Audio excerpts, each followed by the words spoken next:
Childhood on the farm. It is the year 1867, and in an agricultural region of Pennsylvania, Milton Hershey is born. A child who grows up in an environment marked by discipline, Mennonite religion, and the constant pressure of rural work. Family life is not simple.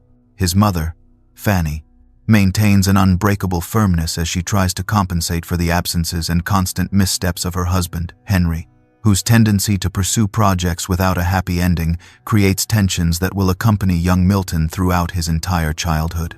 In that home, where everything was resolved through effort, strict habits, and constant vigilance over resources, a character begins to take shape, one that will later be essential for building a company from nothing.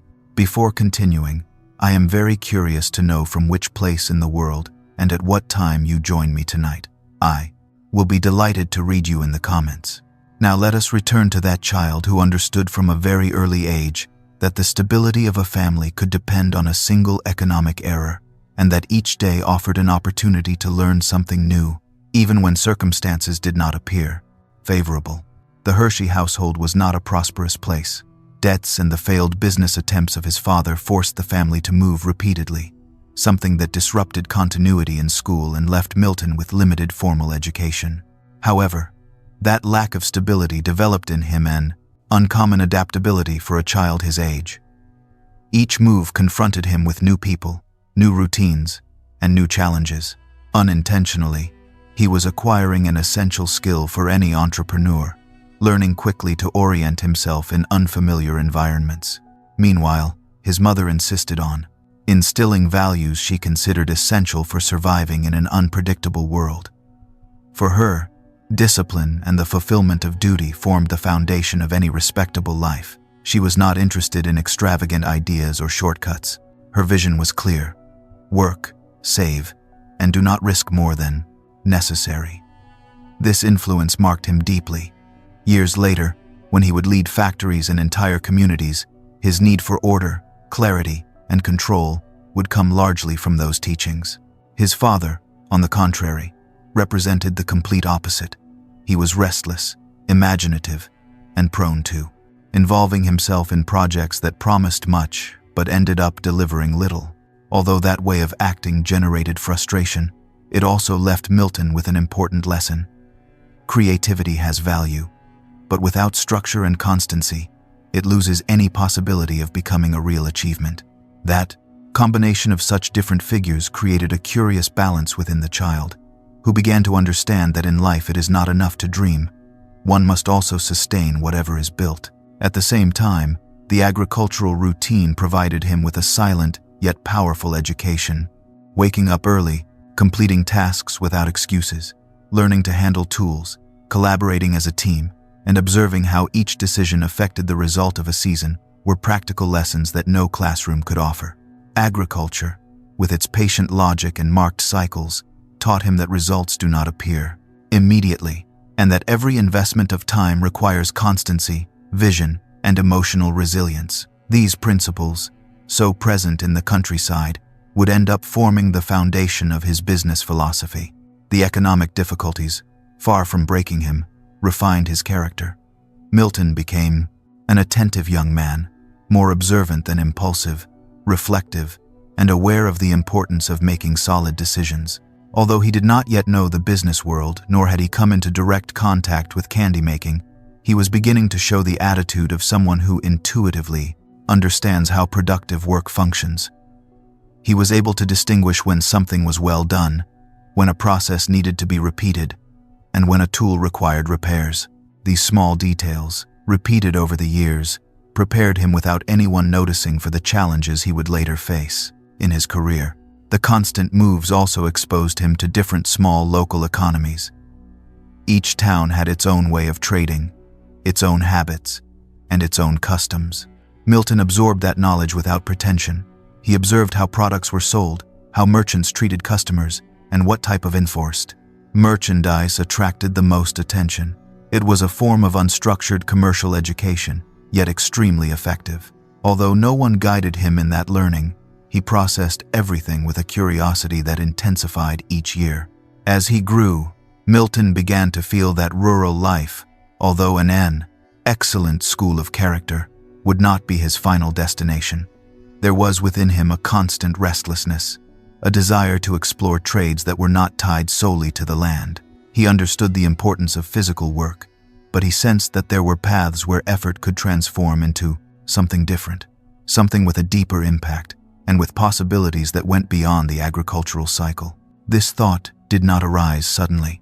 It was the result of years spent watching his father fail in poorly structured projects, seeing his mother sustain the household with unwavering dedication, and experiencing for himself the emotional and economic burden of living on the edge of instability. Instead of resigning himself, he began to build internally the idea that he needed to seek a trade that would allow him to move forward with more autonomy, and that if he could learn something valuable, he could transform his future and that of his family. By the time he reached adolescence, he already had a clear notion of what he did not want, a life marked by the same mistakes and ups and downs he had witnessed since childhood. He needed to take a different step, and it would be precisely that necessity that would lead him to radically change his environment, leaving behind the farm to enter a completely new world where precision, technique, and creativity would come together in a way he had never seen before. That change was about to begin, and it would be decisive for the story we are building. From here on, young Milton would discover a trade that would transform his life completely and bring him closer to the destiny that would make him known throughout the world. The Sweet Apprentice. When Milton turned 14 years old, his mother made a decision that marked a before and after in her son's life. After years of seeing how school failed to captivate him and understanding that practical work would be more useful for his future, she decided to send him away from the farm to learn a real trade, something that would allow him to support himself and build a life with more stability than the one he had known in his childhood home. That maternal determination was not easy, because it meant accepting that the child was no longer such, and that the moment had come to expose him to a more complex world, full of concrete responsibilities and demands very different from those of the countryside. However, she knew that this step was necessary, and so, without dramatics but with a clear sense of urgency, she took him to the city of Lancaster so he could begin an apprenticeship that would transform his destiny. The chosen place was the confectionery shop of an artisan named Joseph Royer, a small but active establishment where each day was organized around large copper pots, work tables crowded with molds and tools, and a steady rhythm that left no room for improvisation. That environment was completely different from the farm, although it shared something essential: the need to be rigorous. In a trade like confectionery, precision was law. Any distraction could ruin an entire batch of sweets, and a careless moment in the mixture, the timing, or the temperature could turn hours of effort into failure. For Milton, who came from an environment where every detail carried practical consequences, the transition was more natural than it seemed.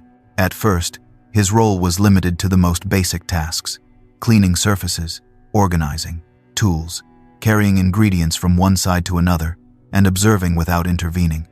Royer was strict, accustomed to demanding silent work and efficiency in every movement. However, that severity hid an invaluable virtue. It forced Milton to pay attention to everything. The young man did not limit himself to following orders. He studied the master's expert hands, analyzed the way ingredients change state, memorized the timing used for handling each mixture, and tried to understand the logic behind the process.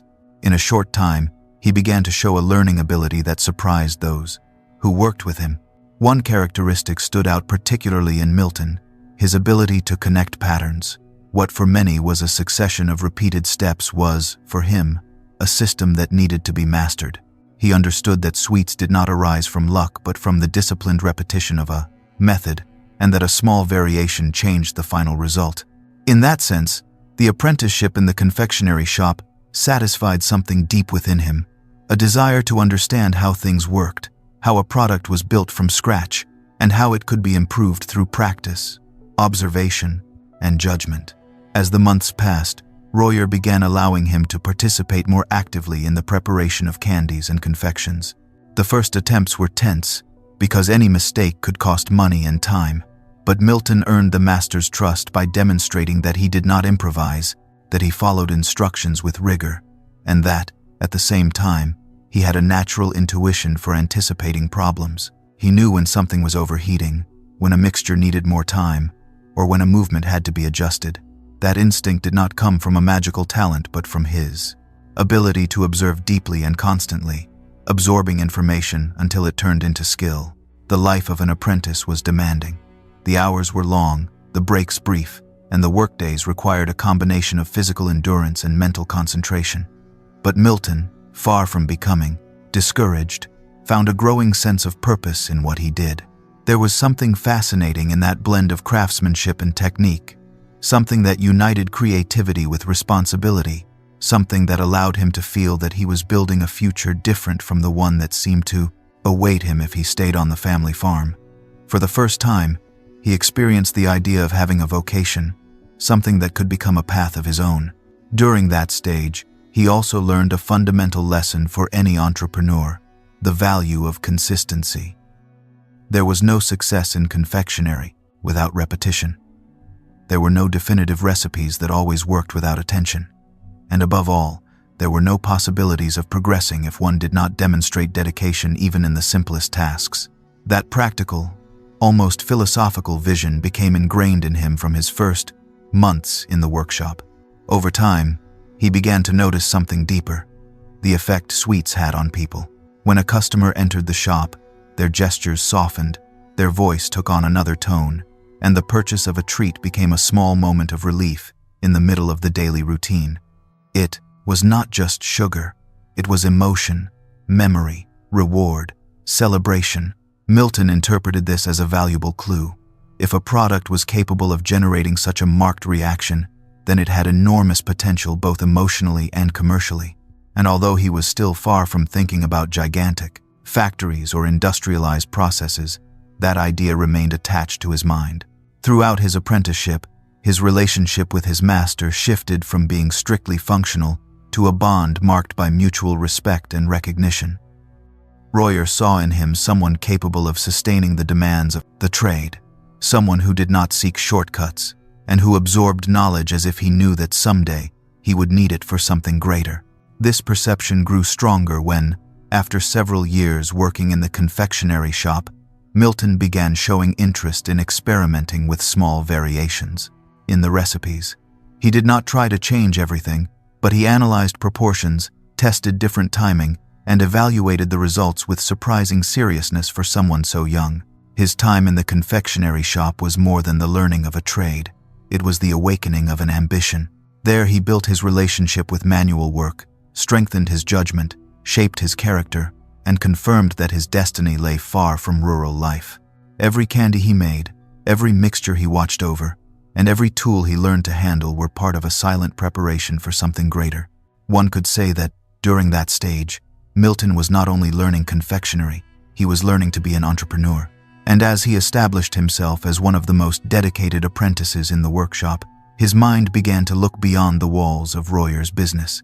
He had discovered a trade that excited him, but he had also understood that confectionery, as he knew it, was a doorway into a much broader universe. That thought would become the impulse that led him to take a risk on his first major entrepreneurial attempt, a challenge that would test everything he had learned up to that point, and that would mark the beginning of a stage filled with difficult decisions and decisive lessons. Here is where the story begins to grow in scale and complexity. Early painful failures. When Milton stopped being only a dedicated apprentice and became a young man with a trade, his mind began to revolve around an idea that circled again and again. If he knew how to make good sweets, perhaps the moment had come to have his own business. He had spent years in the confectionery shop, mastering techniques, understanding processes, and observing how money moved around a product that seemed simple at first glance, such as a piece of candy, and little by little he convinced himself that the next logical step was to take a risk. His mother, despite her cautious nature, ended up supporting the decision, partly because she trusted her son's work ethic and partly because she did not want him to remain trapped forever as an employee, without the opportunity to build something of his own. With that mix of youthful determination and family support, Milton launched himself into opening his first candy business in Philadelphia. The era supported his boldness. It was the decade of 1870 and something, and the city was experiencing significant growth, with more commerce, more movement of people, and a general sense of progress that encouraged young people to try their luck. On paper, the idea seemed reasonable. An experienced confectioner, a growing city, a consumer market accustomed to sweets. However, what Milton still did not fully understand was that knowing how to produce a good piece of candy was only one part, and not always the most difficult part, of running a profitable business. Choosing the location of the shop, deciding how to set prices, managing credit, keeping inventory in rotation, dealing with suppliers, and finding ways to attract customers required skills he was still far from mastering.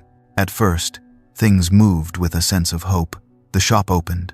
The products were arranged on well-organized shelves, and Milton worked with the same discipline he had shown in the confectionery shop where he trained. However, the flow of customers was not what he expected. There was competition, there were difficult seasons, and more than once he had to face the fact that the cash register did not reflect the effort he was pouring in each day. In addition, he made mistakes common to many first-time entrepreneurs. He extended credit to people who then took too long to pay or simply did not pay. He bought raw materials with excessive optimism. He miscalculated production times and, at times, he focused so much on the product that he neglected the business as a whole. The financial strain came hand in hand with emotional strain. It was not only about numbers in red, but about the feeling of failing those who had trusted him, especially his mother, who had supported him in that venture. Each overdue invoice and each slow day of sales felt like a direct blow to his pride. The idea of closing was unbearable, because he interpreted it as confirmation of the fears that had accompanied him all his life. The fear of repeating the instability he had seen in his father, and the fear of becoming a man full of unfinished attempts. Finally, reality prevailed. The business could not sustain itself, and Milton had to accept that his first entrepreneurial venture in Philadelphia had failed. He had to liquidate what he could, pay debts as far as he was able, and face a truth that is painful for any entrepreneur to admit. His initial project had been larger than his level of preparation. When he returned home, he did so with little money in his pocket and a bitter feeling in his mouth, but also with a set of lessons that, although he did not yet know it, would be vital for his future. Far from being paralyzed, Milton made a decision that reflects his character very well. Instead of abandoning the trade and looking for something completely different, he chose to deepen what he already knew, travel to other cities, and work for others again with the goal of learning what he still did not know. He moved to Denver, where he found employment in a candy factory. There he discovered a technique that would be crucial in his story: the use of fresh milk in the making of candies that had better texture and duration, a method that expanded his vision of what could be done in the world of confectionery. He was not an entrepreneur at that moment, but he was accumulating knowledge with a very different clarity than he had during his first attempt. After Denver, he passed through other cities such as Nueva Orleans, Chicago, and Nueva York, accepting jobs that allowed him to stay connected to the world of sweets. Each city was a different school. In one, he observed how the larger factories were organized. In another, he analyzed the way merchants treated their customers. In another, he saw how products adapted to local tastes. He was not traveling as a tourist, but as someone gathering the pieces of a business puzzle he had not yet finished assembling, but which he sensed he would complete someday. Each job, each factory, and each boss showed him a different angle of the same industry.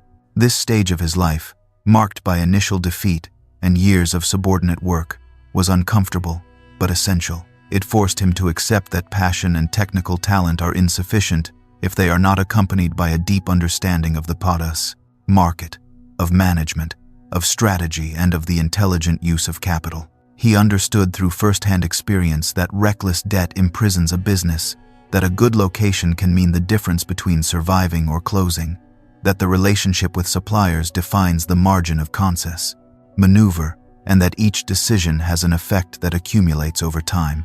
As the years passed, the defeat in Philadelphia began to seem less like a source of shame and more like a kind of initiation, a harsh stage that forced him to mature. This mental shift was not immediate, but it arrived from that new perspective. He realized that he had been fortunate to make mistakes while he was still young, with limited responsibilities, at a time when he could still rebuild himself. Many entrepreneurs experience similar falls later in life, when the cost is greater and the margin for recovery is much narrower. In his case, the blow came early, and although it was tough, it gave him time to react. When he finally returned to Pennsylvania with the decision to try again in a more mature way, he did so with a different attitude. He was still ambitious, but no longer naive. He knew he needed a better plan, a distinctive product, and a more responsible handling of resources. Opening a candy shop was not enough. He had to create a structure capable of growing, find a solid niche, and build from there. His mother once again became a key figure, supporting him but at the same time reminding him of the importance of not repeating the mistakes of the past. Instead of remaining trapped in the city where he had failed, he chose to settle in Lancaster, an environment he knew and where he saw a concrete opportunity to apply the technique he had learned with milk candies.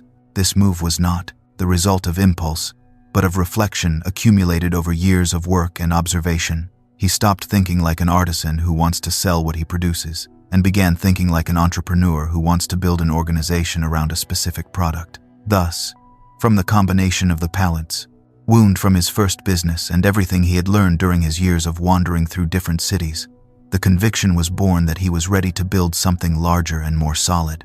What at first had been a painful failure ended up becoming the foundation on which he would support his next great endeavor, the one that would finally pull him out of anonymity and place him on the map of the candy industry. From that moment on, the story would begin to lean toward the construction of a business that, although no one could yet foresee it, would become a true turning point in his life. The birth of the Lancaster Caramel Company. When Milton returned to Pennsylvania after his travels through different cities, he carried with him something far more valuable than money, because he practically had none. He carried a much deeper understanding of the craft, a more realistic view of the market, and a determination strengthened by years of hard work. He had already tasted what it meant to fail and rise again, and he was fully aware that if he tried once more, he had to do it from a smarter strategy, with a well-defined product and a structure capable of sustaining itself. Beyond his personal enthusiasm, it was then, still young but with a maturity that was beginning to shape him, when he decided to settle in Lancaster and apply there a technique he had learned in Denver. Milk caramel. That technical discovery, which for many would have gone unnoticed as a simple variation in flavor, represented for him an extraordinary opportunity. At that time, traditional caramels were harder, stronger, and prone to losing quality over time. The technique of mixing milk into the preparation allowed for a softer result, with better texture and a durability that made it especially appealing for a market that was beginning to expand. Milton understood immediately that if he managed to master that process and produce it in significant quantities, he could stand out in a sector where competition was wide but not necessarily innovative. The beginning was not glamorous. He did not have enough capital to build a proper factory, so his first stage in Lancaster consisted of renting a small, modest space where he installed basic tools and began producing caramels almost in an artisanal way. He worked from dawn until night, without interruptions, trying to find the exact point of the mixture, adjusting proportions, experimenting with cooking times, and refining a process that needed to be replicable if he ever wanted to think of something bigger than a small neighborhood workshop. He carried the first batches in boxes through the streets, knocking on the doors of shops and small distributors, trying to convince them that his caramels were different and worth their attention. Many were not interested. Others felt some curiosity, and only a few agreed to try them without any commitment. However, when they did taste them, the reaction was almost always favorable. That detail, seemingly small, was the spark that ignited the expansion. It was not an immediate explosion, but a progressive accumulation of small orders that, week after week, began turning into larger requests. As production increased, Milton faced the main challenge of any growing company: having enough capital to sustain demand while investing in new tools, employees, and physical space. To achieve this, he became a careful administrator. He analyzed every expense, negotiated with suppliers, reinvested practically everything he earned, and organized the workshop. With the idea of scaling each stage of the process, his previous experience in Philadelphia, where he had learned the hard way not to expand without control, led him to act with a prudence that balanced very well with his ambition. Growth was fast enough for the initial small space to become insufficient. Then, already with a rising reputation, and with the support of some merchants who had become constant clients, Milton decided to formalize the project under the name Lancaster Caramel Company. That was not merely an attractive label, but the definitive step toward a serious business structure, with employees, machines, distribution routes, and a production system that was beginning to function like a well-built mechanism. Milk caramel became the heart of the business. Its distinct flavor, its more pleasant texture, and its ability to preserve better than other products of the onyx. Time quickly positioned it in a market that until then seemed satisfied with offering conventional sweets.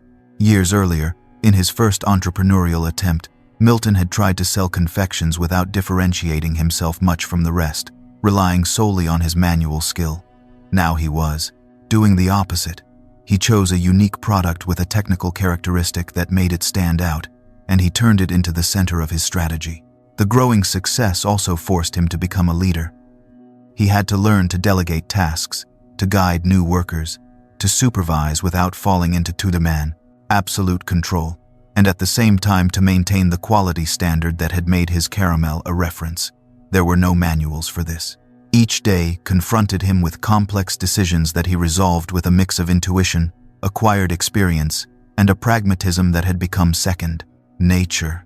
As the company grew, so did the interest of buyers from other cities. Orders began arriving from markets he had never visited, and the caramels started circulating through commercial routes that expanded every month. To ensure that expansion did not compromise quality, Milton invested in specialized machinery, improved internal processes, and organized production into more efficient stages. These kinds of decisions showed that he no longer thought like an artisan who wanted to survive, but like a businessman who planned to scale a company with long-term vision. A decisive moment came when a highly influential distributor, impressed by the product, signed an agreement to take the caramels to different regions of the country. That moment marked a tremendous leap for the company and established Milton as a reference within the confectionery industry. The name Lancaster Caramel Company began appearing frequently in conversations among merchants and manufacturers.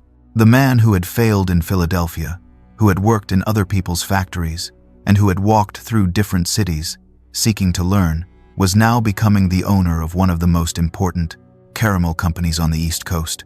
For many, that would have been enough, a summit from which to look with satisfaction at what had been built.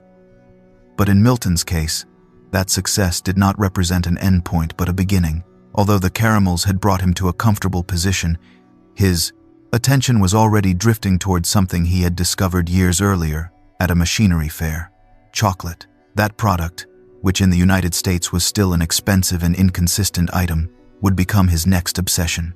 And although in this chapter we are still in the midst of the caramel boom, the story leads us almost inevitably toward that discovery that would completely change the path of his business life. Because while his company continued growing and the caramels consolidated as a resounding success, in Milton's mind an idea was already forming, one that would lead him to make a decision as risky as it was surprising, a decision that would shape the most emblematic chapter of his entire story. The encounter with chocolate.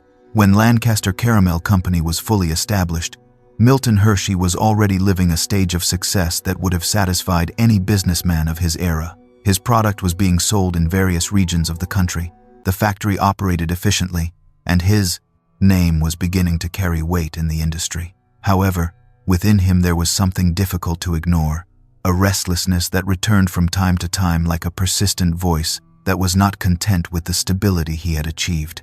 That impulse, which had characterized his way of seeing work since he was young, began to guide him toward a new challenge that did not arise from a calculated plan but from an almost accidental encounter at an industrial machinery exhibition.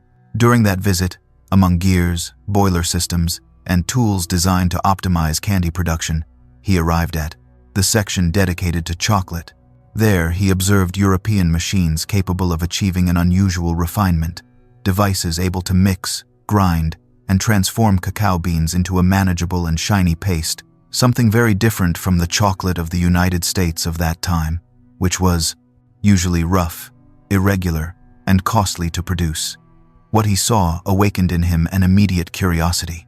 There was something in that process that intrigued him deeply, not in romantic terms but in practical ones, an industry that was still not massively developed in his country, a product that could reach enormous popularity if it could be produced efficiently, and a technique that required knowledge he did not yet have but was willing to acquire. The fascination he felt at that moment was not improvised.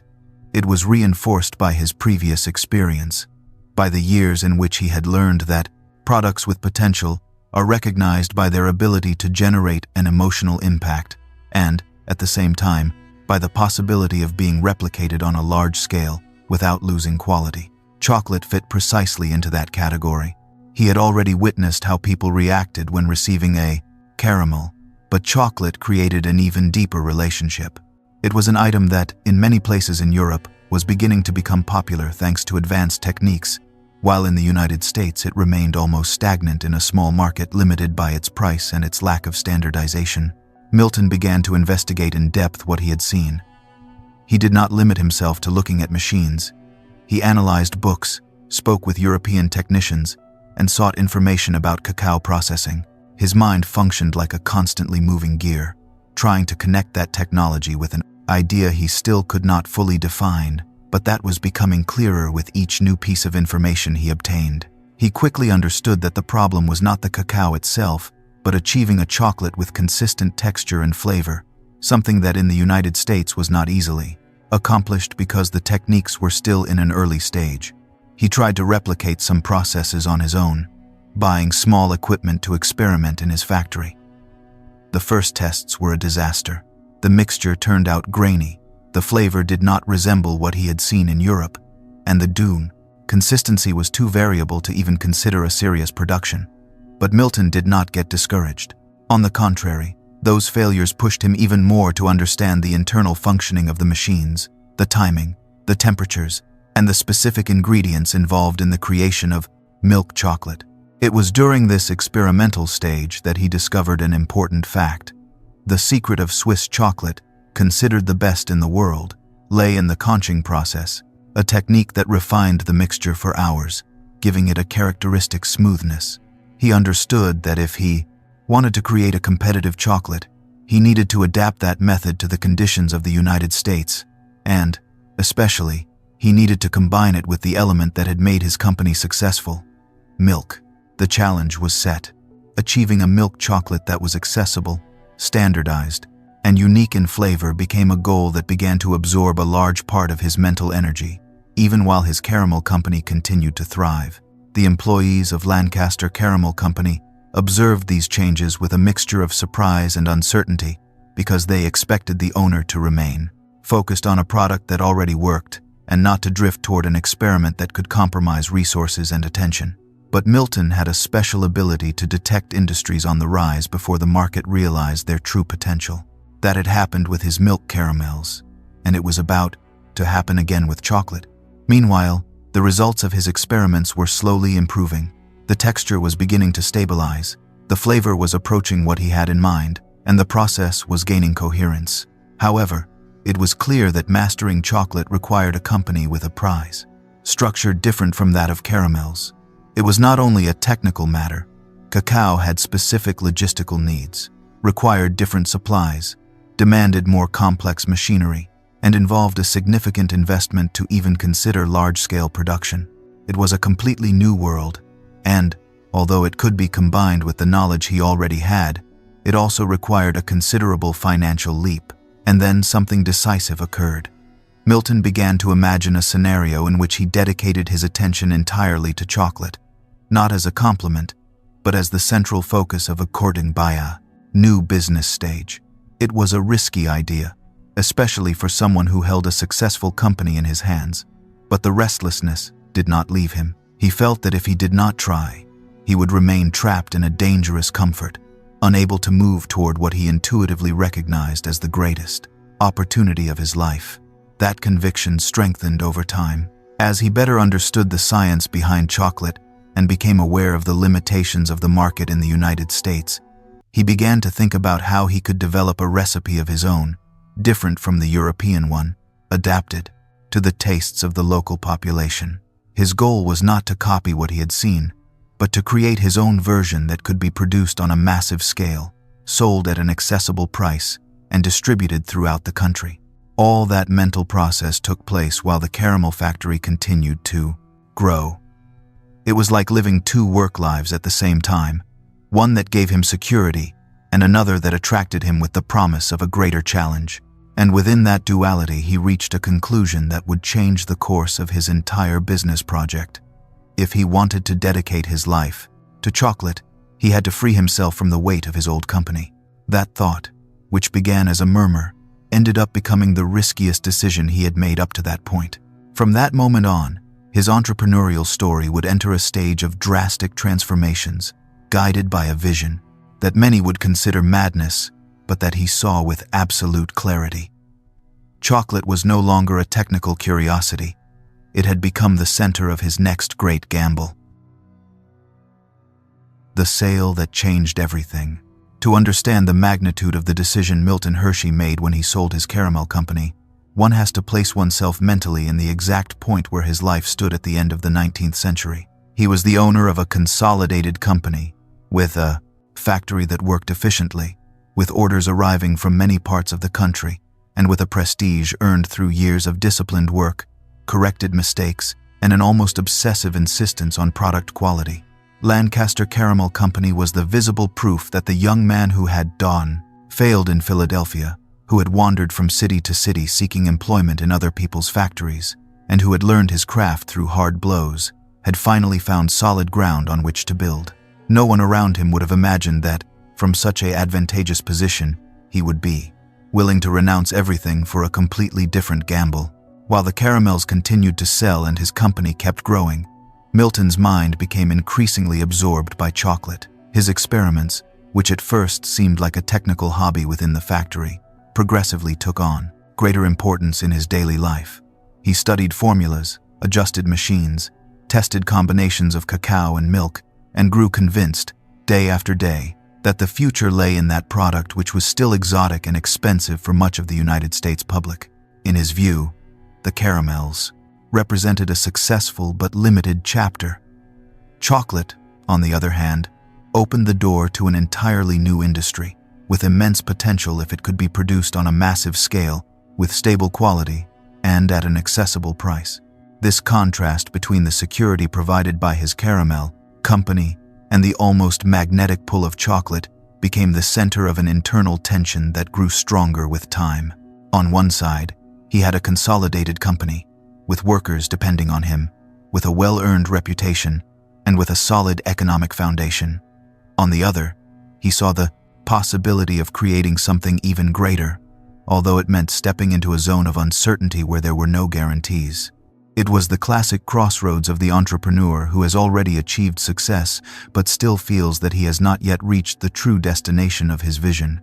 In the midst of that situation, a concrete opportunity appeared that made possible what until then had been only a hypothetical scenario. The possibility of selling Lancaster Caramel Company to a group of investors who valued the brand, the reach of the business, and the productive system he had developed.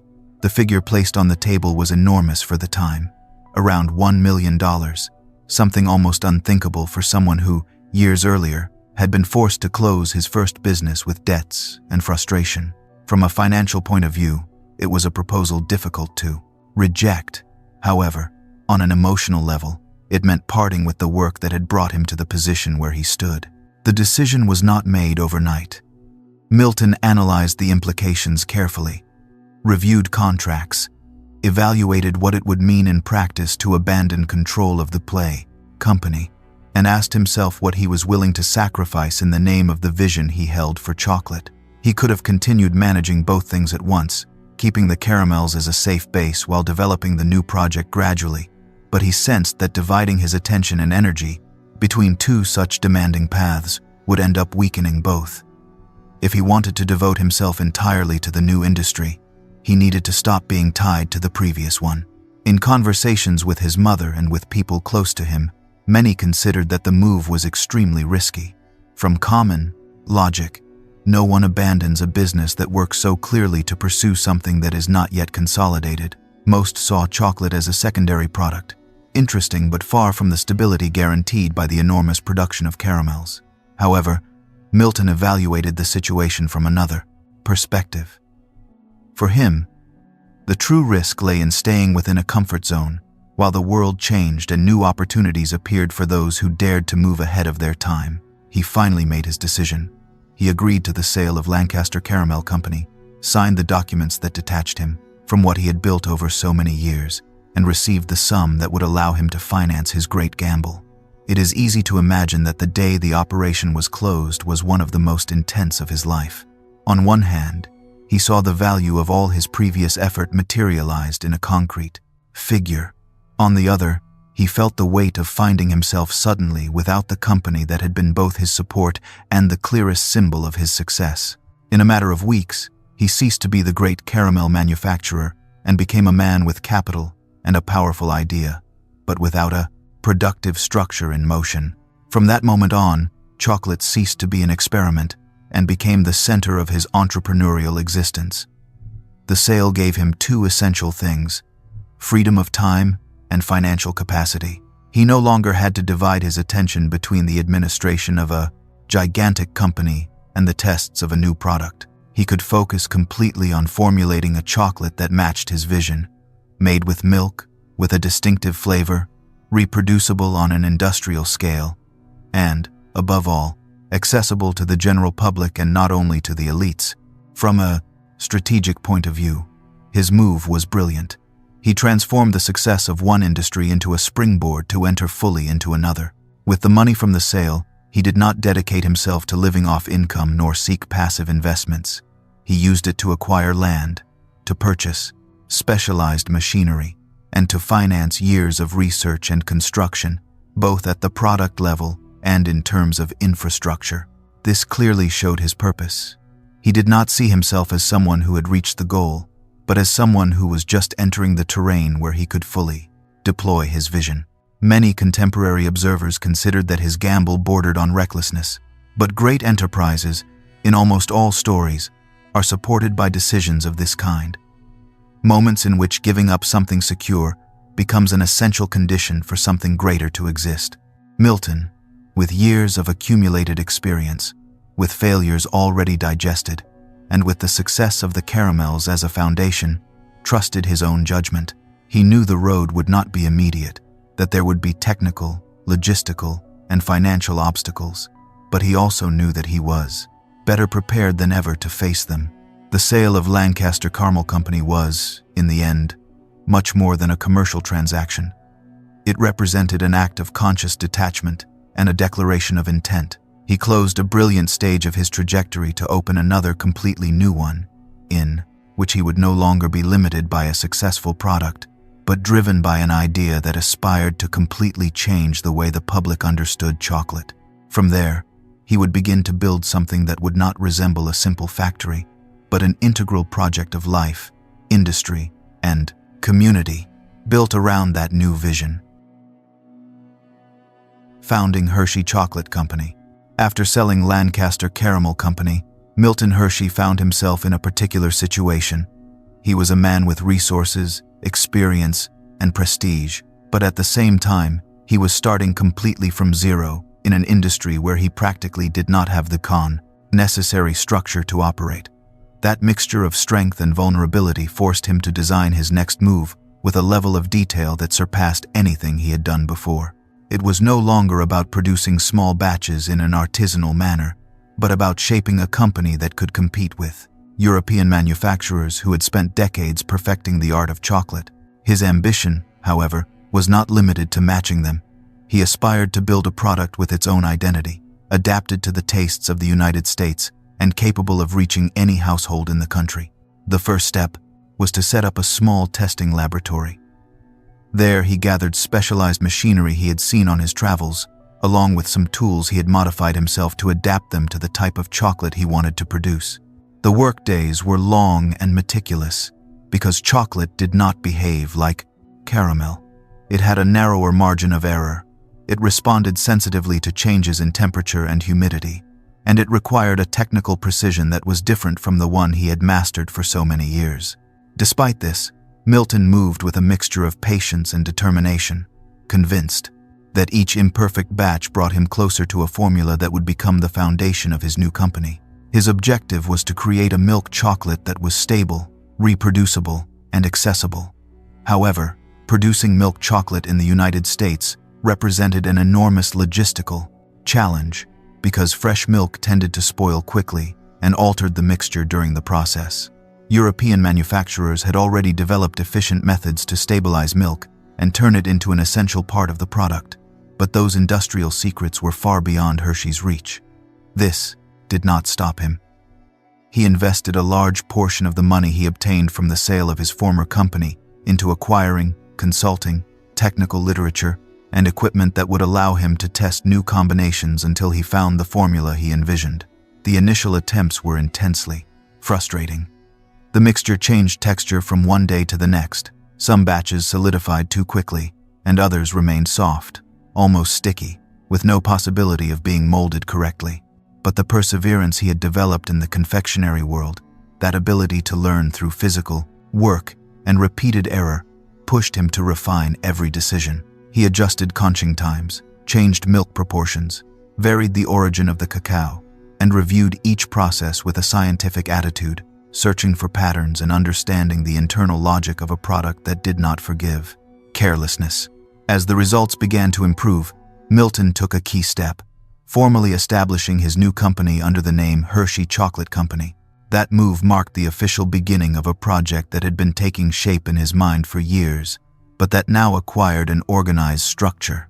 Although at the beginning the company consisted of only a few people, a laboratory, and a well-defined vision, the intention was clear: to build a factory capable of producing chocolate on a massive scale with a quality worthy of competing with the best. The next challenge consisted of creating a recipe that could be replicated on a large scale without losing consistency. Stability was essential, because the chocolate needed to travel long distances across a country that still did not have ideal conditions for distributing products dependent on temperature. Milton was aware of this challenge, and so he dedicated special effort to ensuring that his mixture would better withstand climate, transportation, and prolonged storage. That attention to detail led him to perfect his milk chocolate until he achieved a characteristic, slightly acidic flavor that would eventually become a recognizable sensory signature for generations. Meanwhile, during this process of refinement, he also began building something larger than a simple business. His vision was much broader. He imagined a fully integrated factory where raw materials entered on one side and the final product came out on the other, avoiding dependence on intermediaries and creating an efficiency that would reduce costs and increase his ability to compete. The model he had in mind was inspired by the large industries he had observed on his travels, but adapted to the needs of a product as particular as chocolate. In its first months of production, the company began attracting the attention of distributors who knew his trajectory in the confectionery industry. Many arrived motivated by the reputation he had built with his previous company, but upon tasting his first chocolate samples, they began to realize they were encountering something completely new. A product that did not try to imitate the Europeans, but sought to become a distinctive alternative for the United States market. That initial support helped him expand his production and envision the possibility of constructing a much larger factory, capable of supplying the entire country. The process of founding Hershey Chocolate Company advanced in parallel with the exploration of lands where he could establish a larger industrial complex. Milton did not want to repeat a system of scattered factories. His experience had taught him that centralizing processes, controlling logistics, and building a functional environment were determining factors for the stability of any company. That search led him to purchase land in Derry Township, Pennsylvania, a place that offered sufficient space, proximity to agricultural suppliers, and reasonable access to distribution routes. Although there was still a long way to go before transforming that space into a true industrial center, the mere fact of having found the right place gave him significant emotional momentum. It was the first step toward a larger vision, toward the construction of a type of company that the United States had not yet seen in the chocolate sector. Little by little, the idea of a simple experimental laboratory transformed into the plan for a modern factory, designed to support mass production of a product that until then had been considered a luxury item. During this time, Milton continued perfecting the recipe that would become his flagship. Each advancement in the laboratory motivated him to continue, despite technical difficulties, expenses, and uncertainty. There were days when test after test failed, and others when a small breakthrough validated entire weeks of work. That emotional roller coaster, which for many would have been exhausting, represented for him the very essence of entrepreneurship, building something that does not yet exist in a field where the only map is the will to move forward. By the time Hershey Chocolate Company began producing its first bars with greater consistency, Milton already had the intimate certainty that he was facing the true project of his life. Lancaster Caramel Company had allowed him to grow, learn rapidly, and gain the experience necessary to manage a large business. But chocolate represented something deeper, a vision that connected him to a future of national and eventually international scale. And as the recipe finished taking shape and the company gained consistency, Milton began to envision a plan that went far beyond the manufacture of chocolate, an industrial and human concept that would transform not only the company, but also the environment in which it operated. That plan, seemingly improbable, was about to become his next great challenge. The dream of the Hershey town. When Milton Hershey decided to build a large-scale chocolate factory, his vision was not limited to creating an industrial building where machines and workers would gather to produce bars without interruption. Over the years, he had learned that a solid company does not depend solely on machinery or capital, but on the people who sustain it day after day, on the environment that surrounds them, and on the balance between productivity and well-being. That conviction, which had grown from his own youthful experiences, led him to imagine a project that went far beyond the traditional business model. His idea was ambitious and, at that time, completely unexpected: to build an entire town around his factory, a place where his workers could live with dignity, raise their families, and develop within a community. The land he had acquired in Derry Township became the perfect canvas for that intention. It was a place far from urban chaos, with enough space to build not only a factory, but also homes, schools, parks, and public services. While many entrepreneurs would have used that land exclusively to expand their production capacity, Hershey began to visualize complete streets, entire neighborhoods, social structures, recreational spaces, and services designed for both functionality and well-being. It was not a paternalistic gesture, nor a marketing strategy, but the deep conviction that a company prospers when the human environment that sustains it prospers alongside it. Construction began with the factory as the central core, a building designed to operate efficiently and respond to a growing industrial demand. However, what distinguished that project from any other was what began to rise around it. Spacious, well-built houses, intended to offer workers and their families a comfortable and stable life. Organized streets with an urban planning structure unusual for the time. A network of services that included drinking water, electricity, and transportation.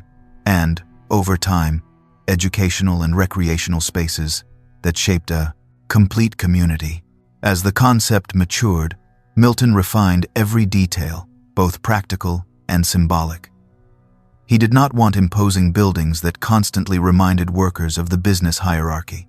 He wanted a living, functional, and dignified town. This vision was influenced by what he had seen. During his years as an apprentice and in the factories where he had worked, he remembered the gray environments, the impoverished neighborhoods surrounding industrial zones, the workers who had to travel long distances to reach their jobs, and the effects of precarious conditions on productivity and morale. His own childhood, marked by constant moves and family tensions caused by economic instability, reinforced his intention to create a different model. As the project advanced, the town began to take on a clear shape. The houses were not luxurious, but they were comfortable and well designed, with gardens and sufficient space for families. The schools were built with the intention of offering quality education, because Milton had always felt that a lack of opportunities in childhood shapes an entire adult life. Parks, gathering spaces, a music hall, a community center, and an Infrastructure network designed for balanced and harmonious growth were also built. The objective was to create an environment where daily life would not be marked by the typical harshness of industrial zones, but by a sense of stability that would support work performance and, at the same time, personal fulfillment. The concept surprised everyone because it broke with the dominant business model of the late 19th century, in which workers lived in precarious environments without support from their employers. Hershey's project generated discussions and curiosity, as it represented a bold approach that blended industry and urban planning with a human focus that was difficult to find at that time. Much of the merit behind this development came from Milton's practical character. He did not create abstract theories, nor intend to conduct a social experiment. He simply wanted to build the environment he himself would have wished for when he worked long hours for a modest wage. This sincerity made his project profoundly coherent. His vision was not that of a distant benefactor, but that of an entrepreneur, aware that genuine prosperity endures when its human foundations are strong. As the town began to operate, the chocolate factory grew at the same pace. The workers, now living minutes from their jobs, had better conditions to perform well, and this was reflected in productivity, loyalty to the company, and the general atmosphere of the place. The factory became the economic heart of the town, but the town became the social and emotional foundation of the factory. The relationship was complementary and reinforced itself without the need for questionable impositions. One of the most striking aspects of this model was that Hershey avoided falling into excessive control over the lives of his workers. Although he provided services and housing, he did not intend to dominate the private sphere of families or impose rules beyond what was necessary to maintain healthy coexistence. This balance was crucial to prevent the town from becoming a dependent and subdued community, and instead becoming an environment where people could develop freely within a framework of economic stability. Over time, the project began to attract the attention of visitors, entrepreneurs, and social analysts who tried to understand how it was possible for a town built around a factory to function with such harmony. The answer lay in the combination of business vision and human sensibility, of pragmatism and empathy, of industrial structure and care for the people who were part of it. It was not a utopian experiment, but the logical consequence of a man who had experienced scarcity and instability firsthand and who had decided to build something different. When Milton walked through the new streets of the town, he saw children running in the parks, families gathered in front of their homes, workers talking after their shifts, and a community that seemed to advance at the same rhythm as the factory. That image confirmed that his intuition had been correct, and at the same time, it inspired new ideas about how to continue expanding the project. Because although the Hershey town already represented a monumental achievement, in Milton's mind even more ambitious plans were beginning to take shape, related to social life, education, and the construction of a system that would transcend commercial logic to embrace a deeper dimension. The next step would lead him to face an unexpected challenge, one that would put to the test the stability of everything he had built. The possible collapse of the empire. When the town of Hershey was beginning to take shape and the factory was acquiring a more defined form, Milton faced a period that would place in danger everything he had built with such precision. It is easy, from the distance of history, to imagine his undertaking as a continuous ascent, as a sequence of correct decisions that guided him step by step toward success. But the truth is that there was a critical moment, a period of economic tension so deep that the possibility of losing everything stopped being a distant concern and became a real threat. This happened while the project was still in formation, when the factory had not yet reached its maximum performance, and the town required constant investment to sustain its development. The challenge began with the excess costs. The construction of housing, schools, water systems, electricity, transportation, and community areas demanded more resources than he had initially estimated. Hershey was meticulous, but even so, the scale of the project exceeded any conventional calculation. The factory, for its part, needed imported machinery, specialized technicians, and a ported production system capable of functioning with a precision that the nation of the United States had not fully mastered in the field of chocolate. Each technical advance required new investments and constant adjustments, so that, While income grew slowly, expenses advanced much more quickly. The cash flow began to tighten. Although Milton had obtained a considerable sum from the sale of the Lancaster Caramel Company, that capital was not inexhaustible. Each day, unexpected issues arose that altered his planning.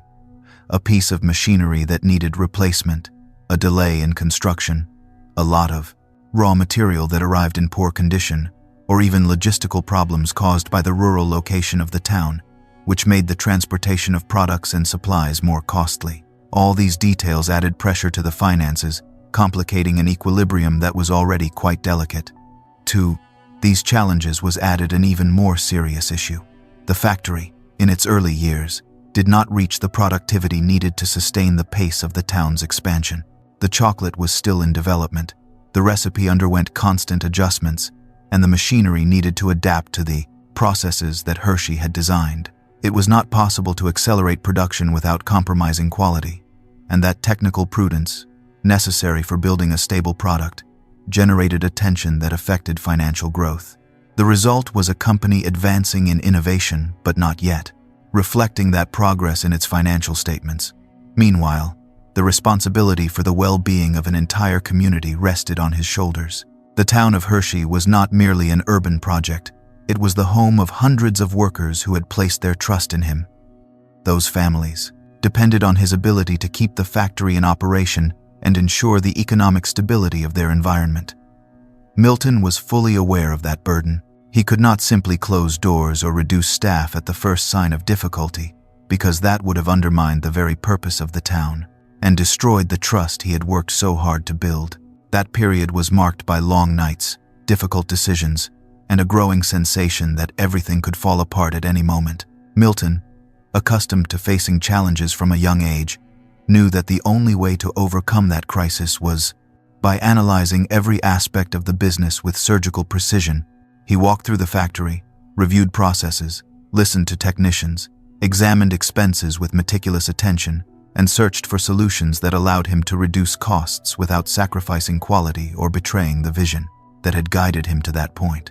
One of the most intelligent decisions he made was to reinforce internal efficiency before expanding further. He adjusted production lines, redesigned certain methods, and allocated resources to improving the most sensitive procedures. Instead of rushing to close agreements for massive distribution, he worked on stabilizing his product and ensuring that the factory reached a steady pace. He knew that without a solid foundation, any attempt at rapid growth would end up worsening the crisis. This strategy saved him from making irreversible mistakes, because it focused attention on building a strong structure before thinking about broadening it. At the same time, Milton understood that he needed to strengthen the relationship with his workers in order to keep morale high during difficult times. The community trusted him, but uncertainty could destabilize even the most devoted individuals. For that reason, he remained visible, spoke with families, supervised works personally, and conveyed a sense of clear direction. Even when external reality was threatening, his constant presence prevented discouragement from spreading and created a spirit of collective resilience that proved essential for surpassing the critical period. The turning point came when, after months of adjustments and painful decisions, the factory succeeded in reaching a stable production of chocolate. The recipe now had consistency, the machines operated with precision, and the internal processes had been perfected enough to sustain a larger volume. It was then that the market began to respond. The distributors who had received samples were surprised by the quality and flavor, and larger orders started to arrive, generating the income flow he needed to stabilize his financial structure. This change was gradual but decisive. As sales grew, the numbers began to balance, economic pressure decreased, and the project regained strength. The factory, which had been a constant source of concern, became the engine driving the expansion and sustainability of the town. Suddenly, what had seemed an excessively ambitious gamble transformed into a test of resilience successfully overcome. Seen from the outside, the story could appear linear: difficulties, hard work, and then stability. But in reality, it was an extraordinarily fragile moment in which Milton's vision was close to collapsing. His ability to endure, to remain faithful to the idea that had guided him, And to manage the crisis with a combination of calmness and determination was what allowed his empire not to crumble just as it was beginning to take shape. When the factory finally achieved its ideal rhythm and the town began to flourish alongside it, Milton understood that the crisis had been a decisive point in his history. It not only strengthened him as an entrepreneur but also prepared him for the next stage, in which his chocolate would leave the boundaries of the town and become an emblematic product throughout the entire country. From that moment onward, the company would enter a period of expansion that would transform the brand into a national symbol. The success of the Hershey Bar. When the factory finally reached stability and the town of Hershey began to function as a living community, Milton understood that the moment had arrived to transform all that effort into an emblematic product, something capable of synthesizing his vision while opening the doors to a much broader market. Until that point, the company produced different kinds of chocolate, but one key piece was missing: a simple, recognizable, standardized bar available to millions of people. That idea, which today seems obvious, was not entirely clear within the industry of the early 20th century, where chocolate was still associated with relatively exclusive products, irregular presentations, and prices that kept it far from the daily consumption of families with modest incomes.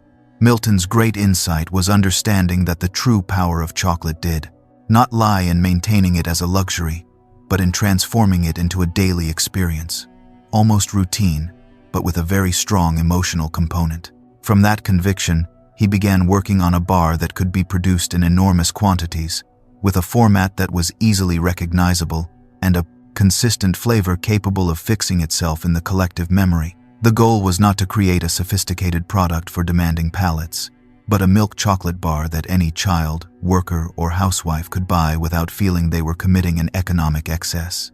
To achieve this, the company had to adjust its internal processes once again.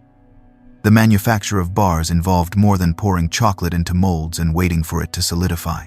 It was necessary to design a standard size, define how many portions each bar would have, calculate the ideal weight according to the target price, and adapt the machinery so the process would be fast, reliable, and repeatable.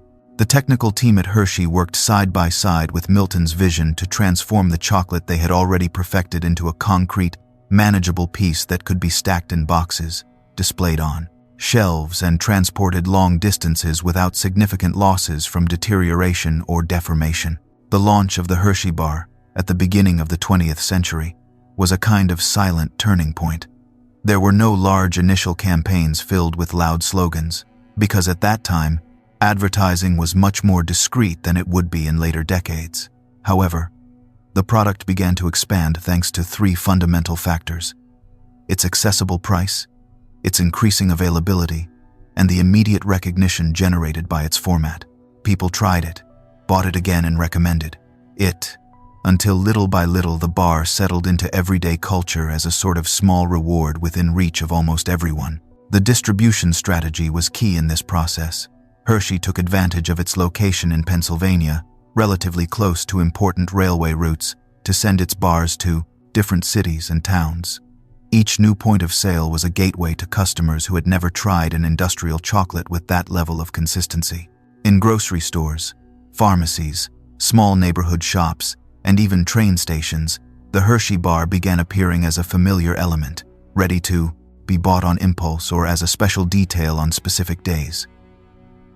The brand became, slowly but steadily, a practical synonym for chocolate. At the same time, the company reinforced its image through a simple and direct design. The name Hershey, printed in clear and visible letters, was repeated on the properly wrappers and on the bar itself, which carried the logo stamped on each portion.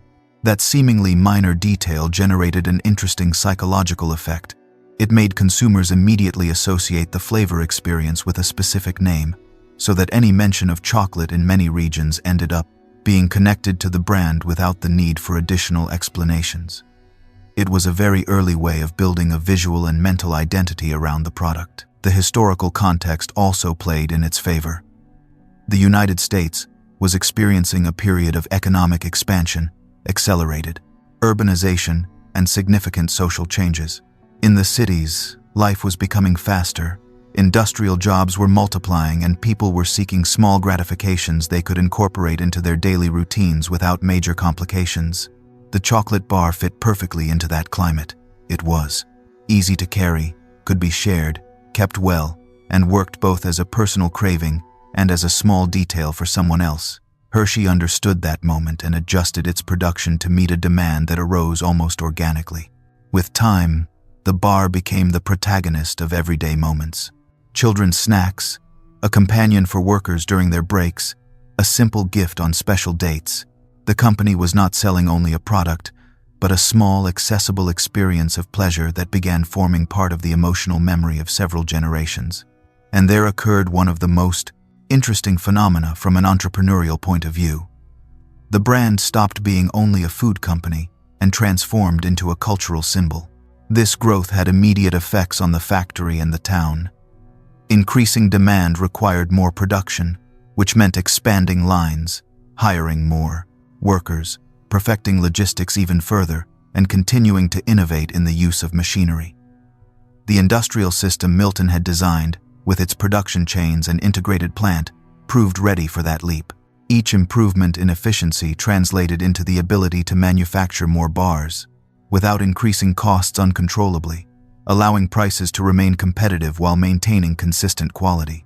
At the same time, the success of the bar solidified the figure of Milton Hershey as a visionary entrepreneur. He was no longer only the man who had built a factory and a town, but the one responsible for transforming chocolate into an everyday product within American culture. For many analysts of the time, the impact of the Hershey bar was comparable to that of other products which, upon becoming widespread, modified consumption habits and ways of understanding certain daily pleasures. The bar became a standard, a point of reference against which other chocolates entering the market were measured. Hershey's leadership did not limit itself to production. From management, decisions were made to protect the reputation of the brand, avoiding compromising quality in search of quick profits and maintaining a business ethic that connected with the spirit of the town he had created. People felt that behind that bar there was something more than an ambitious company. There was a story of effort, a philosophy of work, and a commitment to a community that benefited directly from the growth of the business. As the bar consolidated itself as a resounding success, the company began considering new horizons. The experience gained in large-scale production, the strength of the brand, and the infrastructure already in place opened the door to exploring other formats, flavors, and combinations. The classic bar would remain the heart of the business, but the ground was prepared for new products to appear and enrich the company's offerings, taking advantage of the same industrial capacity and the trust of the public. And once that foundation was firmly established, creativity began seeking its next paths within the universe of chocolate. Innovation, Reese's, and new products. The success of the Hershey bar had positioned the company at a level that few candy manufacturers reached during that era. But for Milton, that did not mean the path was complete. The chocolate industry was evolving rapidly, the market was demanding variety, and the experience he had accumulated over so many years allowed him to imagine possibilities that went far beyond a single classic bar.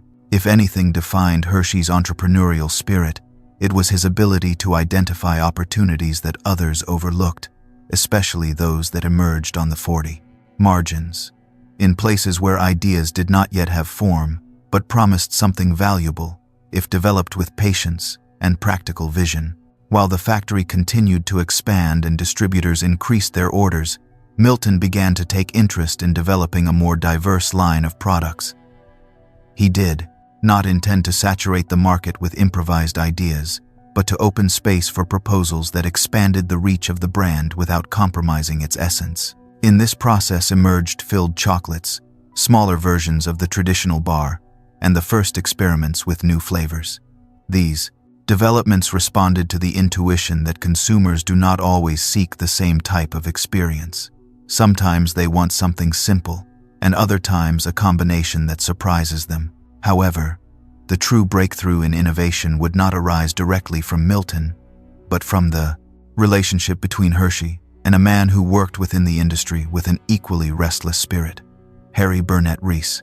Reese had been an employee at Hershey for a time and knew well how the company operated. He had observed closely the structure, the discipline, and the level of quality that characterized the company. But he also had his own restlessness, ideas that he wanted to explore independently. He left his job and began experimenting at home, using simple ingredients to create a candy that combined two very popular elements in the United States: chocolate and peanut cream. The combination was unlike anything being sold at the time. The smooth and slightly salty texture of the peanut cream contrasted in a balanced way with the milk chocolate, giving rise to a product that did not resemble anything on the market. Reese believed in his idea with impressive determination, but he needed allies along the way, people capable of recognizing the potential of his creation and helping him grow. At that point, the connection with Hershey became key, because although Reese worked independently, he knew he would need quality chocolate to coat his pieces, and Hershey, with its growing industrial capacity, was the ideal supplier. Milton, for his part, had a business vision broad enough to recognize that success does not always originate exclusively within large companies. Sometimes it comes from smaller entrepreneurs, from people who possess a mixture of creativity, stubbornness that leads to unexpected products. When he tasted the first samples of Reese's peanut butter cups, he understood that he was in front of a candy with enormous potential. It was not sophisticated or complex, but it had something that few sweets achieve: a balance of flavor so precise that the consumer remembers it from the first bite. The relationship between the two evolved naturally.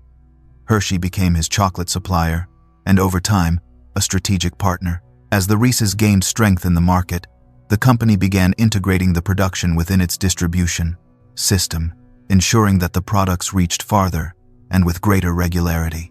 This move expanded the reach of the candy to places where Reese, on his own, would not have been able to reach.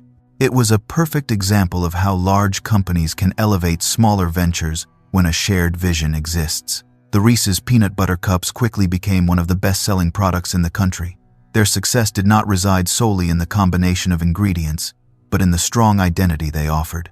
They were recognizable sweets, with a distinct character that managed to connect with a deaf generation seeking different kinds of proposals. The brand supported this growth with striking wrappers, an easy-to-consume format, and an emotional association that strengthened with every expansion of the market. Meanwhile, Hershey continued developing internal innovations. The chocolate miniatures, which offered a more convenient experience for sharing or for consuming in small quantities, became very popular in gatherings, celebrations, and social events. Variants also emerged that incorporated nuts, caramels, or mixed textures, expanding the possibilities of consumption. Each of these products was designed considering the different ways people interacted with chocolate, from personal enjoyment to social rituals, including the small details that form part of everyday life. This period of creative expansion also revealed the importance of having a production system capable of adapting to new formats without losing efficiency. The machines that had been initially designed for traditional bars had to be adjusted to support different molds, specific cooling times, and more complex processes. The factory evolved with agility, demonstrating that technical innovation and gastronomic creativity could progress together when leadership and planning were present. The most interesting aspect of this stage is that, despite the diversification, all products maintained a common thread: a commitment to consistent quality, a clear identity, and an experience that could be repeated without abrupt variations. Hershey did not bet on extravagance or fleeting trends. Its focus centered on offering accessible, consistent sweets capable of accompanying the daily lives of millions of people. The brand became a symbol of trust, and that reputation allowed each new launch to have a solid foundation on which to grow. The alliance with Reese ultimately demonstrated that the true power of an industry does not reside solely in the ability to produce large quantities, but in the ability to detect external talent, integrate it intelligently, and give space to proposals that complement the larger vision of the company.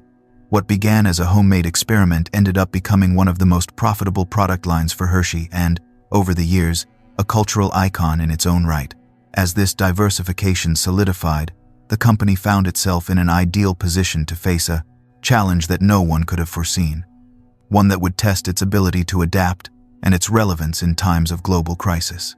because as the world moved toward a period of international instability, Hershey was preparing to play an unexpected role in contemporary history. Hershey in the Second World War.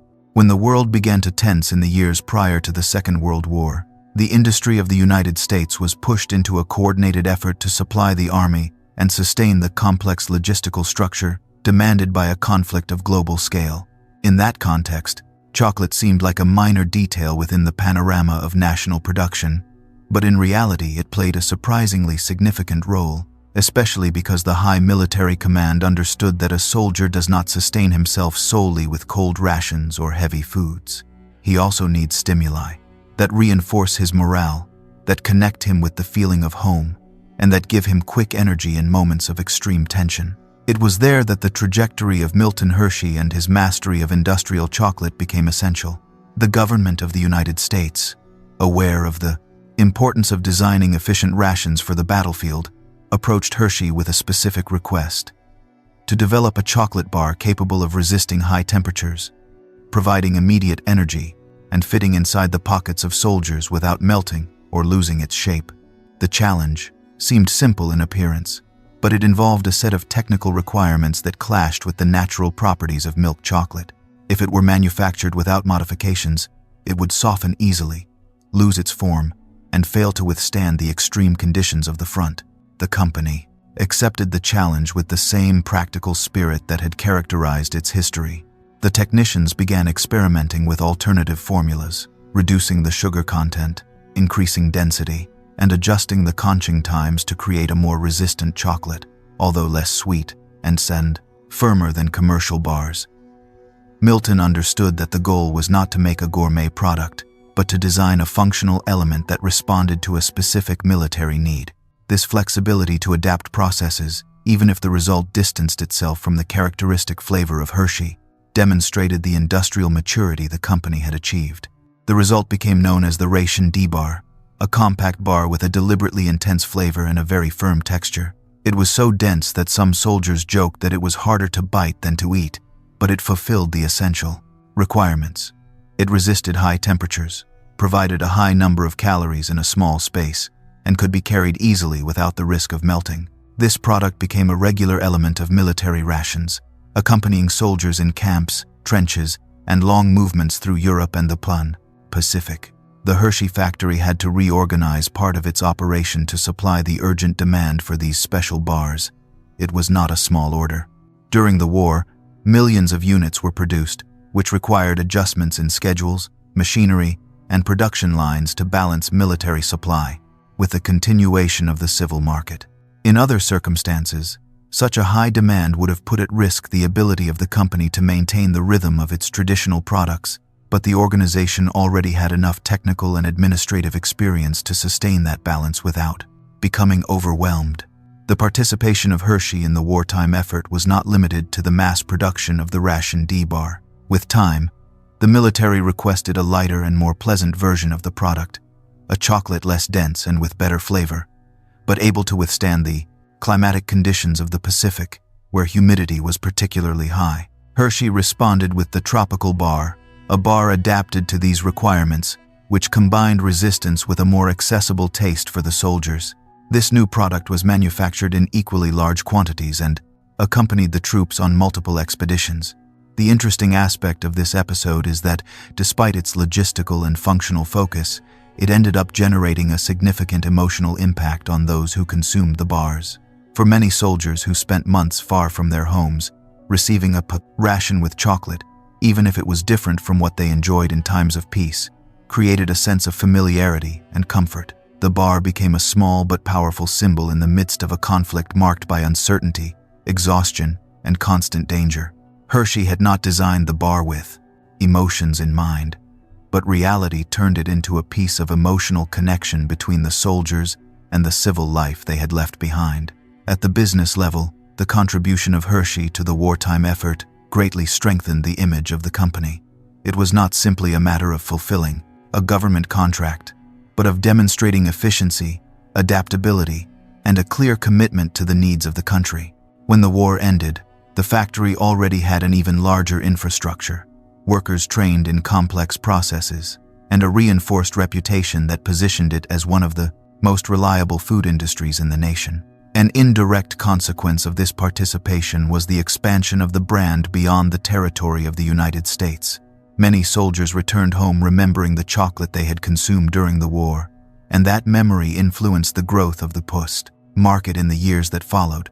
The bar, although originally designed with entirely pragmatic objectives, helped consolidate the international presence of Hershey at a time when the global economy was beginning to reorganize.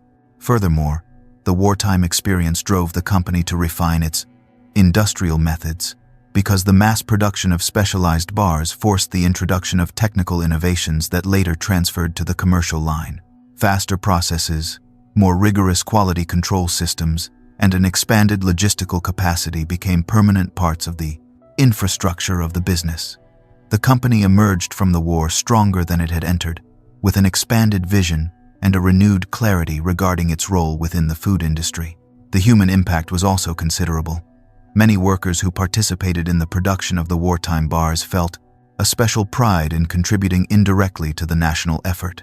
Some had sent sons, brothers, or fathers to the front, and working on those production lines gave them the feeling of offering something meaningful to the well-being of their loved ones, even without being present on the battlefield.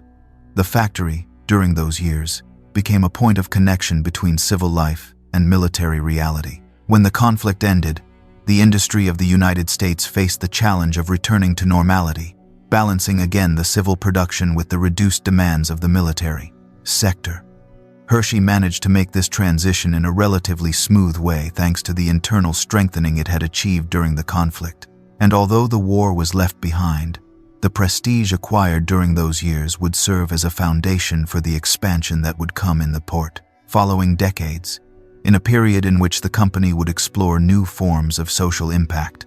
That social dimension, which had been present since the creation of the town of Hershey, would gain even more force when Milton stopped focusing solely on industrial growth to dedicate his energy to a deeply human project that would mark the most powerful legacy of his entire life. Philanthropy and the Hershey Orphanage. As the years went by and the company became an undeniable pillar of the local economy, Milton Hershey began to look at his own trajectory from a different perspective. He had already built a town, had established a factory that transformed the chocolate market, and had demonstrated that he was capable of overcoming crises, wars, and unpredictable economic cycles. However, within him there grew reflections that no longer dealt solely with production, expansion, or innovation. He was beginning to think about the meaning of transcendence, about the idea of building something that would not depend on market volatility or industrial cycles, something that would not be measured in economic benefits, but in direct human impact. That thought slowly became the foundation of the most important philanthropic endeavor of his life. The root of this vision was found in his childhood. The constant moves, the economic instability of his father, the emotional weight he had carried from a very early age, and the sense that the destiny of a child is shaped by the environment into which he is born, deeply influenced the way he understood social responsibility. From a young age, he had seen what it meant to grow up in uncertainty, without guarantees, without educational stability, and without clear models that offered direction. All of that led him to become convinced that the greatest inheritance an adult can leave is to help children who have not had the chance to choose their circumstances. It was in this spirit that, in the year 1909, together with his wife Catherine, he made a decision that would forever change the destiny of thousands of children. He founded the Hershey Industrial School, an institution designed to receive orphans and vulnerable children, offering them education, a home, nutrition, discipline, and above all, a structure that would allow them to imagine a different future. It was not a traditional boarding school, but an educational project that sought to shape autonomous human beings, capable of working, studying, and living with dignity. The philosophy behind the orphanage was deeply practical: to provide real tools, to teach useful trades, and to accompany students until they were capable of supporting themselves. The school was designed as a natural extension of the town of Hershey. It was not isolated nor confined in a rigid environment, but integrated into the daily life of the community. The children not only studied but also participated in productive activities, learned to cultivate the land, to handle tools, to cook, to manage resources, and to gradually integrate into the rhythm of society. This connection between education and daily life was a distinctive feature of the Hershey model, which understood learning as something that occurred inside and outside the classroom, in the repetition of habits, in cooperation with others, and in the responsibility assumed in small daily tasks. What distinguished the Hershey Industrial School from other similar institutions was not only its structure, but the personal conviction Milton placed in it. The school was not an occasional act of charity, it was a life project. So much so that when his wife passed away in the year 1915, a deep sadness led him to rethink his purpose. With no children of his own, and with a considerable fortune, he decided to take a radical measure. He transferred the majority of his wealth, including the shares of his company, to a trust, dedicated to sustaining the school forever. It was one of the largest philanthropic donations in the history of the United States of America, an act that demonstrated a vision that went beyond business and entered into a social philosophy of enormous reach. With this decision, he ensured that the school would not depend on the economy of a particular year, on his own physical presence, nor on the fortunes of the factory. It became an independent institution, designed to endure beyond any circumstance. The impact of this act was monumental. The financial fund generated from the shares allowed the school to grow, expand its facilities, improve its programs, and serve more children over the years. All of this occurred without losing the original spirit, centered on work, practical education, and human guidance. Milton's vision of philanthropy differed from that of many contemporary entrepreneurs. He did not seek public recognition, symbolic acts, or grand speeches. His way of understanding social responsibility consisted in building lasting structures that did not depend on his personal figure, but on institutions capable of functioning with professionalism and coherence. For him, the success of a social project did not reside in its popularity, but in its capacity to sustain itself over time, adapt to new needs, and help entire generations without interruption. As the years passed, the orphanage expanded its reach. New residences were built, specialized workshops, sports spaces, and educational centers with updated content. Thousands of children passed through its classrooms, many of them finding in that place the family stability that life had denied them. The school not only transformed their immediate circumstances but opened work and academic paths that shaped the rest of their lives. The intergenerational impact became evident. Many former students managed to enter qualified professions, form stable families, and become active citizens, breaking cycles that otherwise would have been difficult to overcome. The town of Hershey, the factory, and the school gradually formed a kind of integrated social organism. The factory provided employment and supported the local economy. The town offered a dignified environment for workers and their families, and the school provided a horizon of hope for children who, without that opportunity, would have faced an uncertain future. This human and productive network turned Hershey into a unique model, unlike any other industrial city in the country. Milton, meanwhile, continued supervising his projects with discretion, convinced that the true greatness of a company is not measured solely by its financial success, but by its capacity to transform lives. This vision accompanied him until the end of his days and left a profound mark on those who worked by his side. His collaborators knew that they were part of something greater than a chocolate factory. They were participating in a social and moral endeavor centered on children and the opportunities offered to them. Over time, the Hershey Industrial School would transform into the Milton Hershey School, an institution recognized for its impact, its educational quality, and its innovative model.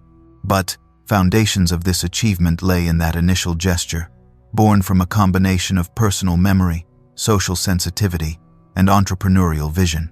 It was proof that, for Milton Hershey, true success consisted in leaving a legacy that would continue acting even when he was no longer present. And while the social project grew and gained recognition, the company entered a phase in which it would have to adapt to a world that was changing rapidly, opening new doors and confronting challenges that would define its next stage. Global transformation and modern expansion. When Milton Hershey began to step away little by little from the daily management of the company, the industrial world was entering a period of accelerated change. Technology was advancing. Markets were beginning to internationalize at a speed never seen before, and consumer habits were transforming at a rhythm that demanded constant adaptation. Hershey, the company, no longer depended solely on the vision and character of one man. It had grown into a complex organization with specialized teams, established departments, and a structure that needed departments to respond to new demands while keeping alive the essence that had defined its history from the beginning. After the Second World War, chocolate became one of the most consumed products in the United States. The population, after years of discipline and restrictions, sought simple pleasures to accompany daily life. In that context of optimism and economic expansion, the company recognized the need to modernize its systems, refine its techniques, and accept that growth could no longer rely only on the classic bar and traditional products. It was a historic moment that required innovation without losing identity, a difficult combination to achieve but essential for companies that aspired to remain at the top of the market. The executives understood that competition was going to intensify. European companies that previously had no presence in the country were beginning to look toward the United States as an appealing market, and consumers were willing to try new products that mixed textures, fillings, more elaborate presentations, and flavors that years earlier would have seemed too daring. To remain relevant, Hershey needed to strengthen its industrial capacity, but also its cultural identity, that combination of accessible quality, tradition, and closeness that had been the foundation of its success since the era of Milton. The company began a profound internal modernization. Faster and more precise machinery was incorporated.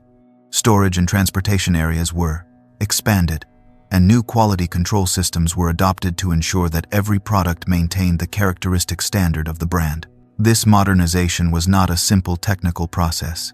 It involved developing new ways of working, implementing more advanced industrial methods, and preparing employees to assume responsibilities that did not exist in previous decades. The company became an organism that combined tradition with a very clear vision of the future. With the strengthened infrastructure, the time arrived to expand the presence of the brand on an international scale. The bars and chocolates that had accompanied soldiers during the war had awakened curiosity in different regions of the world. Taking advantage of that emotional connection, Hershey began to explore markets outside the United States. This path was not free of challenges. Each country had different food, laws, its own culinary customs, and a particular relationship with chocolate. The lack of global experience forced the company to learn quickly, adapting products, adjusting campaigns, and understanding that internationalization did not consist simply of sending merchandise abroad, but of understanding cultures and translating the identity of the brand without losing authenticity. In this global process, strategic collaborations, acquisitions, and alliances arose with companies that had local presence and knowledge. These decisions strengthened the expansion and allowed Hershey to become a relevant competitor beyond the borders of the United States. The company understood that to remain at the top, it needed to act with the attitude of a constant explorer, open to innovation and attentive to market transformations. In addition to expanding its presence, the company began to diversify its product lines even further. From new versions of the classic bar to combinations with nuts, cookies, caramel, and unexpected textures, the company sought to offer different experiences without losing the essence of its most emblematic ingredients. This diversification was not improvised. It responded to market studies, internal tests, and a clear understanding that consumers evolve over time, and that a brand that wishes to accompany them must evolve with them. In parallel, the company strengthened its advertising strategy. Over the years, Hershey advertisements became part of the cultural imagination of the United States. The campaigns made use of the emotional strength of chocolate, family celebrations, everyday moments, instants that did not need grand speeches to express affection. That constant presence in daily life turned Hershey into a symbol of closeness and familiarity. A brand that appeared in birthdays, in improvised dinners, in students' backpacks, and on supermarket shelves where entire generations recognized it without needing to read the wrapper. Globalization and modernization also pushed the company to develop more responsible practices concerning resources, agricultural workers, and environmental impact. As the world market began demanding transparency in the origin of cacao, fair labor conditions, and more sustainable processes, Hershey accepted the challenge of reviewing supply chains and establishing standards that responded to the ethical expectations of the new century. This transition required time and deep adjustments, but it demonstrated the company's ability to transform itself without losing its foundational identity. Another significant change was the professionalization of corporate management. Hershey, as an organization, moved from depending on the personal vision of its founder to operating under modern systems of leadership based on multidisciplinary teams, indicators, long-term planning, and structures that allowed growth without losing cohesion. The company accepted that it was no longer only an iconic factory, but a corporation with responsibilities that extended on an international scale. During this period, Hershey Park also began consolidating itself as an important component of the town's social and cultural project. What began as a recreational space for workers became one of the most visited theme parks in the region, strengthening the bond between the brand and the community, attracting tourism, generating employment, and building a collective identity that went beyond chocolate. While all of this was happening, the figure of Milton Hershey remained present in every important decision. Even if he was no longer physically in the company, his philosophy, based on discipline, accessible quality, and social responsibility, continued to act as a backbone that guided the business amid global changes. The modern company carried that heritage with it, integrating it into contemporary decisions that required understanding increasingly complex markets. This evolution would mark the definitive entrance of Hershey into the modern era, preparing the brand to become a global giant in the decades to come, a legacy that would continue growing as the world advanced toward new technological, social, and cultural horizons. The story that began on that farm in Pennsylvania continued expanding, opening the way to a stage where the impact of Milton Hershey would be reflected on an even broader scale. Hershey's today and its living legacy. As we reach the contemporary stage, Hershey stands in a moment where its history is no longer sustained solely by the milestones of its founder, but by a global structure that combines tradition, innovation, and a sense of purpose that has evolved over more than a century. That company, which was born in a small laboratory in Pennsylvania, has transformed into an international giant with presence across multiple continents, an advanced logistics network, and a product catalog that goes far beyond the classic bar that marked the beginning of its initial success. However, behind all that growth, there remains an essence that has stayed unchanged, a direct link to the philosophy of Milton Hershey, which continues to appear in corporate decisions, social programs, and the cultural identity of the brand. In the current landscape, Hershey operates in an intensely competitive market with consumers who demand transparency, quality, constant innovation, and a genuine commitment to responsible practices. The company has managed to adapt to these demands with a skill that reflects its capacity for transformation. Its internal processes incorporate advanced quality verification systems, technologies that optimize the use of resources, and growing investments in sustainability that seek to balance commercial needs with respect for the agricultural communities that provide the cacao. This balance is not simple. It involves international agreements, continuous audits, and strategic decisions that require long-term vision. The company's present-day portfolio shows how far it has managed to diversify. The classic bars coexist with completely new products, from snacks designed for immediate consumption to combinations that integrate fruits, cookies, protein, or textures meant to respond to contemporary tastes. Reese's, which began as an independent project and later became part of the heart of the brand, continues to be one of the best-selling products and has generated variations that adapt to very different markets. At the same time, other lines, such as Kit Kat in the United States, Twizzlers, or the premium versions of dark chocolate, complete an offering that continues to expand. This variety is not a superficial exercise. It is part of the strategy to maintain presence in a fragmented market where each consumer seeks different experiences. The relationship between Hershey and the community remains one of the strongest pillars of its identity. The town that Milton built did not remain frozen in time. Today, it is a place that combines history, industry, education, and tourism, with a theme park that attracts visitors from across the country, museums that preserve the memory of the brand, and a local economy that continues benefiting directly from the presence of the company. This connection between the factory, the town, and its inhabitants has created a collective identity that has remained alive even within a globalized context. But perhaps the deepest legacy of Milton is reflected in the Milton Hershey School, which continues to grow, expand its capacity, and update its educational model to respond to contemporary realities without losing the foundations that gave origin to the project.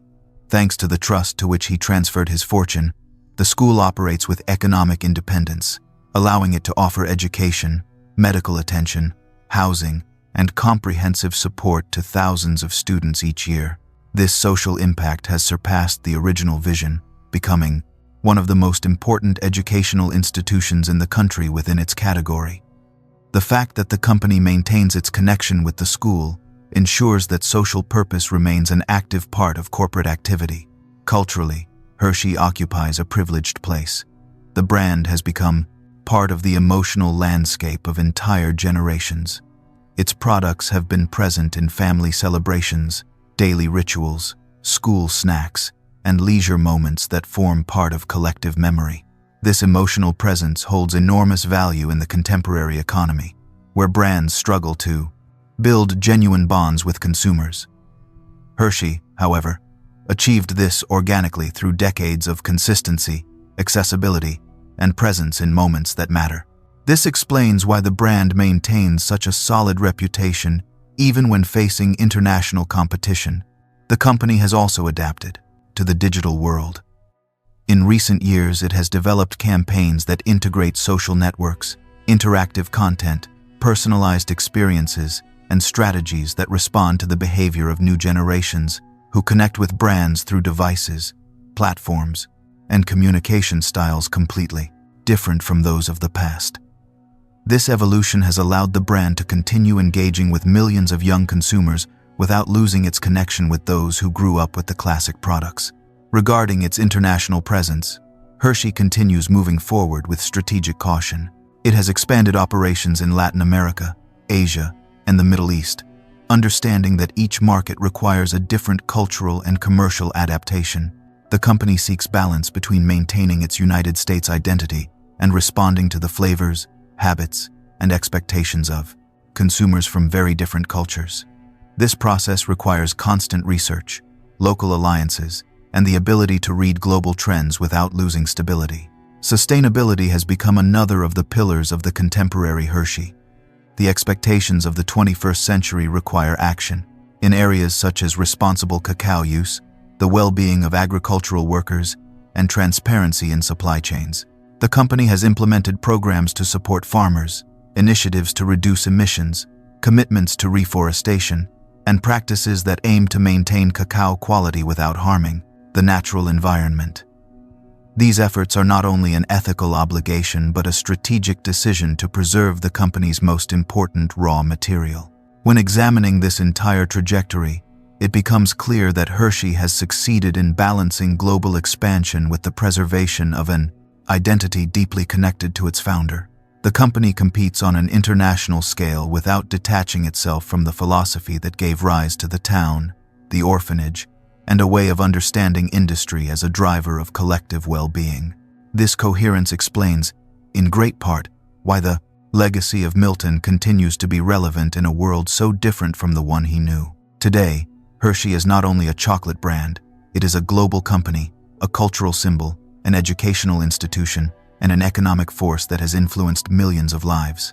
And even so, at the center of everything remains that original vision, the idea that a well-made, accessible product, created with integrity, can become a bridge between generations, cultures, and everyday moments that endure in memory. That legacy remains alive, transforming with time, but always connected to the purpose that gave it life. And as the company advances toward new challenges, the spirit of Milton Hershey continues to be the compass that guides its story. And this is where we end tonight. If you enjoyed this journey through the history of Hershey, leave me a comment telling me which part surprised you the most, and subscribe to join me in the next documentaries.